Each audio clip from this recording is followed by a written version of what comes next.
Hello বন্ধুরা, আজকে আমাদের ছেলের জন্মদিন।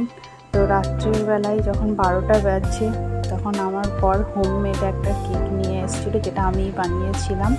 কেন বাড়িতেই বানিয়েছিলাম, কারণ ছেলের আমার একটু শারীরিক প্রবলেম হয়েছিল, জন্ডিস হয়েছে, তাই জন্য ও বাইরের কোনো কিছু খাওয়া বারণ।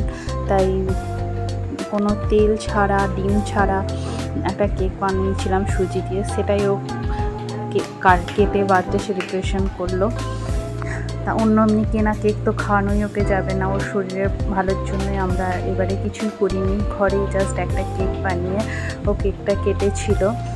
ভিডিওটা করছিল আমার বর। এই যে ওকে খাইয়ে দিলাম। ও যদিও মনটা একটু খারাপ ছিল, কেননা এবারে ভালো করে সেলিব্রেশন করা হবে না, প্রতি বছরই একটু বড় ধুমধাম করে সেলিব্রেশন করা হয়, তাই এবারে সেরকম কিছুই করা হবে না।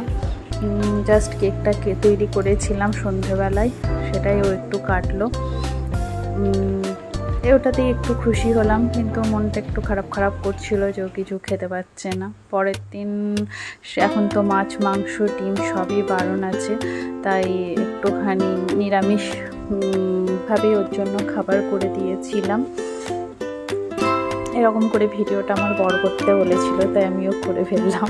কোনোদিন করিনি, এরকমভাবেই করলাম। এবারে চেষ্টা করলাম যে সবাই করছে, আমিও করে দেখি হয় কি না। তো একটু ফ্রাইড রাইস আর একটু আলুর দম করে দিয়েছিলাম। অন্য কিছু তো খাওয়া যাবে না, মিষ্টি বা সব কিছুই বারণ আছে। তো তেল ছাড়া, একদমই তেল ছাড়া পুরো সেদ্ধ সেদ্ধ একটু আলুর দম আর একটু ফ্রাইড রাইস করে দিয়েছিলাম।